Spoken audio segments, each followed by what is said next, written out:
Next on Worcester News tonight, voters head to the polls for the city's municipal election. Tonight, the results are in for the city's three-way race for mayor.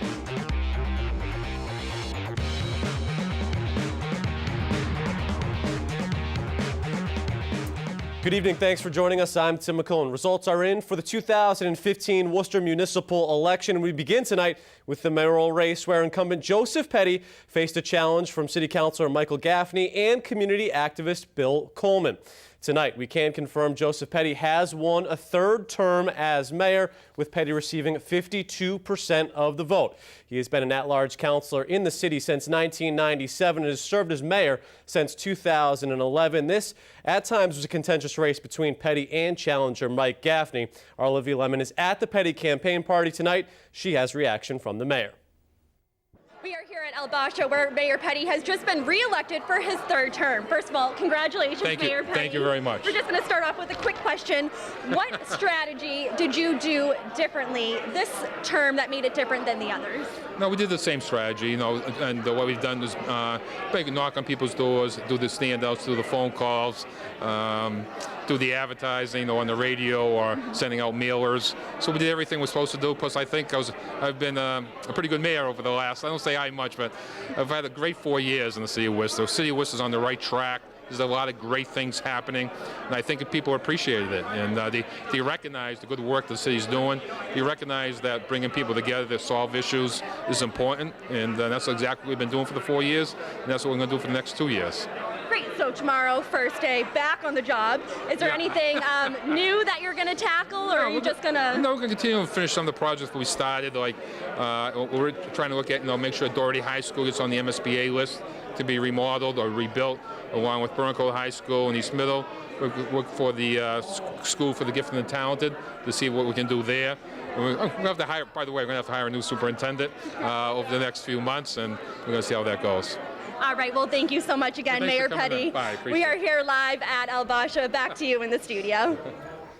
All right, thanks, Olivia. Now, somewhat of a disappointing night for Mike Gaffney, but he has won a second term as an at-large city councilor. We'll get you those details in just a bit. But right now, our Andy Madison is standing by with the councilor and has his reaction. Here at the home of Worcester mayoral candidate Michael Gaffney, watching the election results this evening. Unfortunately, not the results you were hoping for, but how do you think the campaign went? Well, actually went very well, and the results are, we're in second place right now for overall vote. Yeah, mayor's not exactly, we're not going to win on the mayor, obviously, but we pulled in the voting count from what it was last time was like 14%. We're over 20% in the calculations right now, and that moved up to second place from sixth place. So I'm feeling very good, and now I'm going to be the vice chair. Staying on city council, what can people expect going forward? Same thing that I've been doing all along. So I will continue to be outspoken, because I think the vote is really moving from sixth to second, and being that close to the first place position. I think the voters have spoken. They're pretty pleased with what I'm doing on council. All right, Michael Gaffney, thank you very much for your time. Again, the results coming in this evening, Mayor Petty, the incumbent, wins re-election. Michael Gaffney, one of the challengers. Back to you in the studio. All right, thanks, Andy. The other challenger Petty faced was Bill Coleman. This was the 10th time Coleman ran for an at-large city council spot. He was not elected for an at-large spot either, finishing 11th. Well, let's head over to our side set now, where our Andy Lacombe and Charter TV3 political analyst Guy Glotis have been closely following the race and have more. Andy? All right, thanks, Tim. With Guy Glotis, the former Worcester County Sheriff and State Senator. And Guy, when you look at the numbers here, and we've been looking at the numbers here for the last couple of minutes, but 21% turnout up big time over the preliminary to now, and even over 2 years ago until now. Andy, you're absolutely right. There was one refreshing thing today, was that finally turnout capped 20%. That was the big margin, significantly more than the primary. I think double what the primary was, and as you mentioned, more than it was 2 years ago. And I think there was a number of factors for that. There was a real mayor's race in Worcester. There were two candidates that gave it their all. They were backed by different groups. People were involved. Very active mayor's race, but also there was an active East Side race in the district council race between Candy Carlson and Jonathan Cortez, which helped pull the East Side vote. But also there were some strong candidates emerging emerged out of the west side. You saw Matt Wally, first-time candidate, came out very strong, Juan Gomez. So it's kind of the perfect balance in city politics to get the vote out, not to mention a beautiful day. Sure. I can't remember too many November elections like this. That certainly helps. The mayor's race, if you look 2 years ago until now, Joe Petty's numbers increase a little bit in terms of overall vote. But Michael Gaffney jumps, as he said, from 6th to 2nd. He adds about 3,000 votes. Now, it was only about a 14% turnout 2 years ago compared to now. But Michael Gaffney, you would think, has strengthened his position on the council. You know, both candidates can claim a victory, really. Joe Petty, you know, has a victory tonight in that people were pleased or at least accepted the status quo. They think Worcester's on the right track. They reelected him, and it wasn't a close race. It was a double-digit race. Sure. But let's face it, Mike Gaffney can say he went from 6th to 2nd, and he ran a very credible campaign. Nobody ever even heard of Gaffney 2 years ago. He came in 2nd. That's a very strong finish for a candidate that really didn't have much support or backing of the political establishment. So I think both candidates can walk away proud tonight. Name recognition, such a big deal. Let's look at the at-large numbers we've been referencing. Joe Petty, the mayor, reelected as mayor, and then the #1 vote getter in the at-large race. This is in order 1 through 6. Michael Gaffney finishes 2nd, a much stronger performance than he had 2 years ago. Kate Toomey's a proven vote getter, and she's there at 3rd. So is Constantina Lukes, who's a veteran city councilor. Mo Bergman really got a bump late in the night as the numbers were ebbing and flowing between 5, 6, and 7. And Christian King, a relative newcomer, but not a newcomer to the city, is in there at the 6th spot. So one new person in, Juan Gomez and Matt Wally, Rob Sargent, Christina Zloty, Bill Coleman, and Linda Parham kind of round out the final 6. And Juan Gomez was really edged by less than 80 votes by Christian King. But if you look at that different turnout, a lot of established candidates are still there. The power of incumbency works again, it seems like, from those numbers, and Christian King slides into that one spot. Yeah, you know, Andy, not a lot of surprises. If you look at the numbers, very similar to the primary. Kate Toomey, Connie Lukes, they're always right around the middle of the pack. Joe Petty, being the incumbent mayor, the name recognition, finishes first. Usually even the loser of a mayor's race gets a boost, as we saw with Mike Gaffney. I think the one surprise was Christian King. He ran a great campaign. You know, everywhere I went, I saw him. He campaigned hard. He had a lot of the right endorsements. He really seemed to pick up some steam towards the end on Worcester's west side, wards 1 and 9. I saw a lot of signs popping up over there, and I think that really helped put him over the edge. But he was a hard worker, so the only real surprise was that last seat, 6. Who was going to get it? Was it going to be a Sargent? Was it going to be Juan Gomez? Was it going to be Matt Wally? It ended up being Christian King, and he worked hard for it, and I think he had a good balance. He lives on the east side. He actually lives in Quincy Village, but he got a good vote out of the west side, so I think, he should have a lot to be proud of. And Matt Wally was 6th in the preliminary, and he drops out. Rob Sargent had support from a lot of established people in the area as well. More from Guy Glotis and I in just a little bit. Tim, we send it back over to you.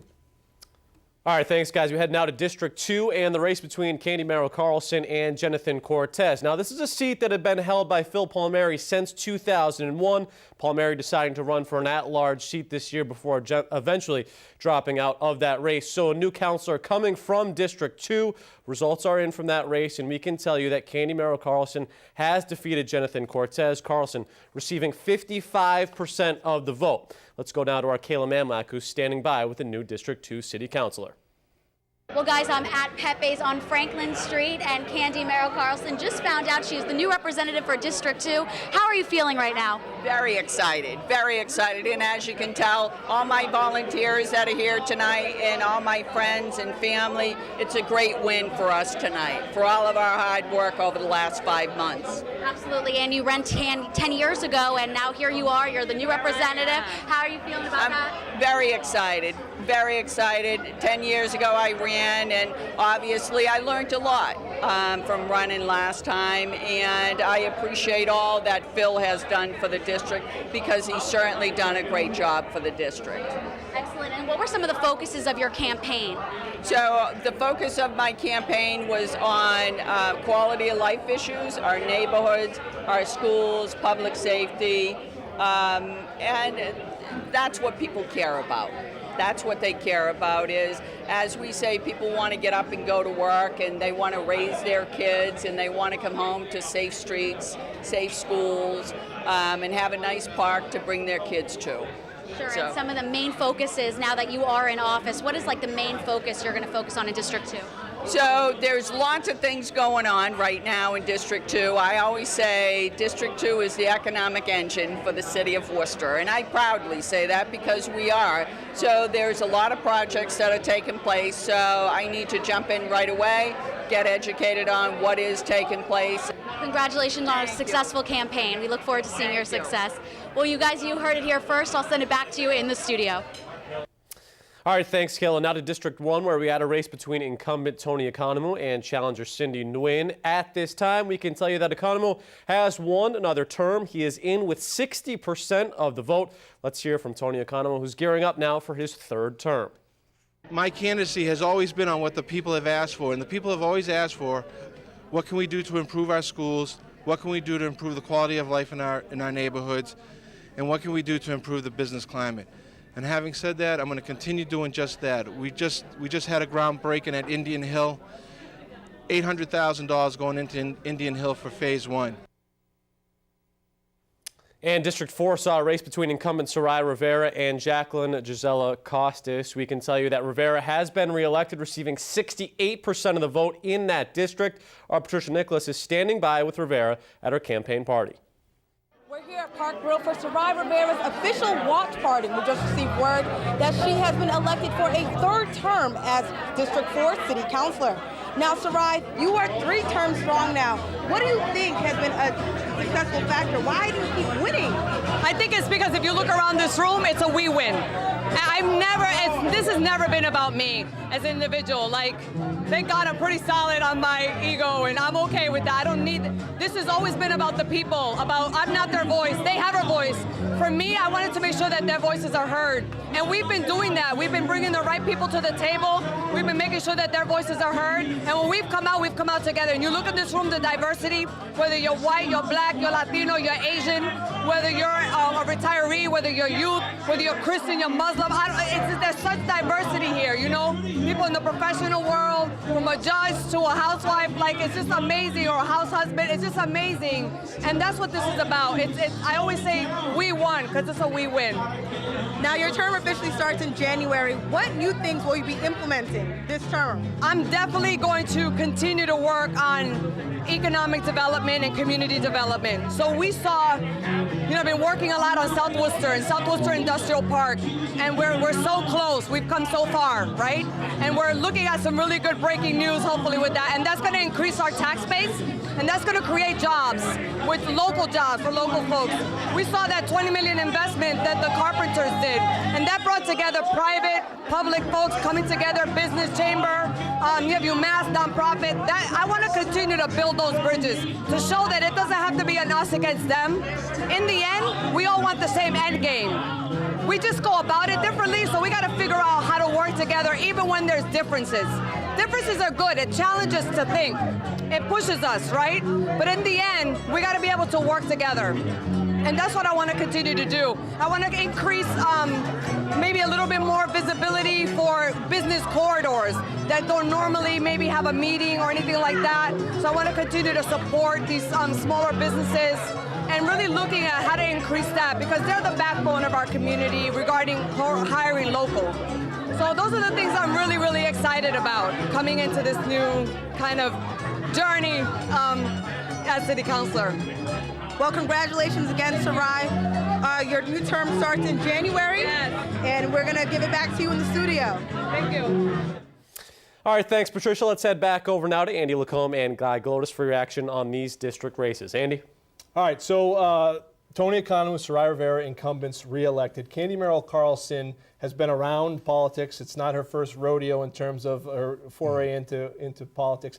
Jonathan Cortez made a really strong run 2 years ago against Phil Palmieri. Comes up just short again. But again, you see incumbents and an more established candidate perhaps in Candy Carlson. I'm not really surprised at any of those district races. I mean, don't forget, Candy Carlson ran for that seat originally 6 or 7 years ago. She's the chairman of the Worcester Democratic City Committee. She has been backed by a lot of labor. She's a popular candidate. To your point, Cortez ran very well, considering he got over 40% of the vote with all the establishment really around Candy. But there was really no surprises in any of those district races. And again, low turnout, anything under under 20% almost always favors the incumbent, and this race is no exception. All right, well, let's move quickly to the school committee race, where there were a couple of incumbents that lost their seats tonight. Donna Colorio comes in second. She lost her seat 2 years ago to Hilda Ramirez. She bumps Hilda Ramirez out this time. Brian O'Connell, number one, it seems like every time around, guy. He keeps going. John Monfredo, Jack Foley, Diana Biancheri, and Molly McCullough, who's a relative newcomer but has been around and had a strong backing in the city this time around. So she's in. Tracy O'Connell-Novick and Hilda Ramirez, they're the incumbents. They are out. Nick DeAndrea mounted a strong campaign, and young Cody Collins, who's just out of high school, rounds out the top 10 in this one. So you have two incumbent candidates. So much was made about the superintendent, the next superintendent, the current and outgoing superintendent, and issues in the schools. You know, this school committee race, in my opinion, was purely a referendum on the superintendent. She's a very unpopular superintendent. The two biggest allies of her on the school committee, Tracy Novak and Ramirez, both lost. I mean, I think that's a glaring referendum on the superintendent. So I think there's some new blood on the school committee. I think that's a good thing, and I think Worcester needs to go in a new direction, especially when it comes to the superintendent. So it'll be interesting to see how it plays out. So overall here tonight, two new school committee members. There will be two new city councilors in Candy Merrill Carlson and Christian King. And so some shake-up, but still a good night to be already in office and running for re-election. With the exception of the pro-superintendent forces, the incumbents did very well. Yeah, absolutely. All right, so some new faces, but a lot of the same faces in this municipal election. For Guy Glotis, I'm Andy Lacombe. We send it back over to you, Tim. All right, thanks a lot, guys. Well, that's going to complete our election coverage, but still plenty of Worcester